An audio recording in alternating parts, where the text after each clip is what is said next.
White Lace 2, Part 1, Gargoyles in the Girls' Gym. Copyright October the 20th, 2008.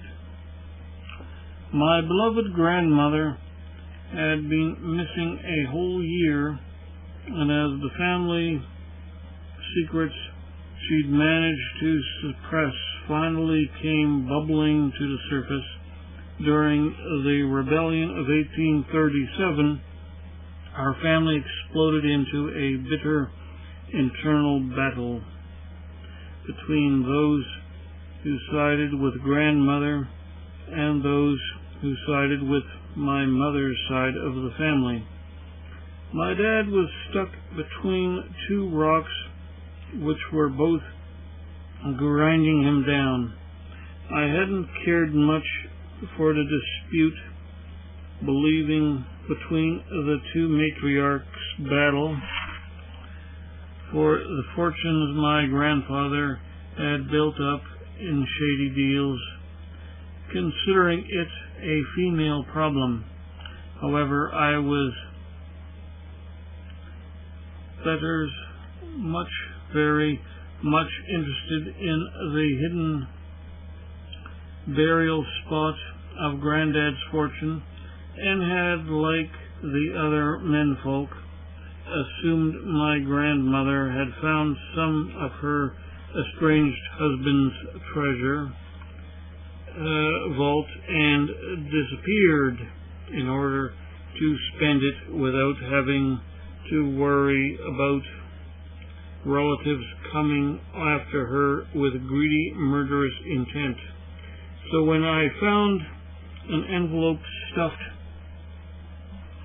in my boot in my grandmother's writing, I was greatly interested in the letter's contents.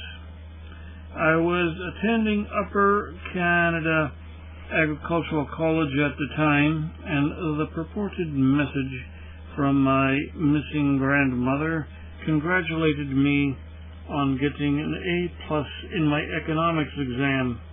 That surprised me, since I'd only written that exam 2 weeks earlier and still didn't know what mark I'd gotten.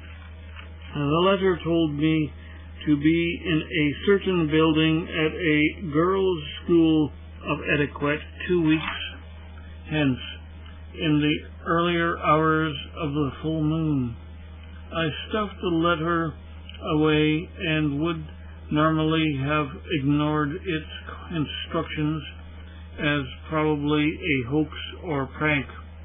That disbelief all changed when 3 days later our economics class discovered our professor had taken ill and had been replaced for that day by his sister, who it seemed was just as skilled in the business arts as her sick brother.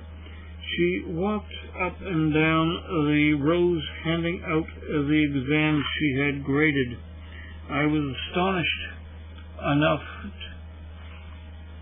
to stare at the A+ marked on the top of the exam booklet in the lady's economist's printing. The wonders did not cease there, as she proceeded to lecture the class on the general poor marks the guys had obtained as compared to her female students at the girls' school of etiquette. She then singled me out as the bright spot in a sea of male chauvinistic ignorance on the economic sciences. Some of the guys heckled her, calling her a flighty female. That led to her challenging them to visit her economics class at the girls' school and see for themselves if the females of the species were as weak-minded as they thought. They accepted her challenge, then dragged me into the affair by proposing a intellectual content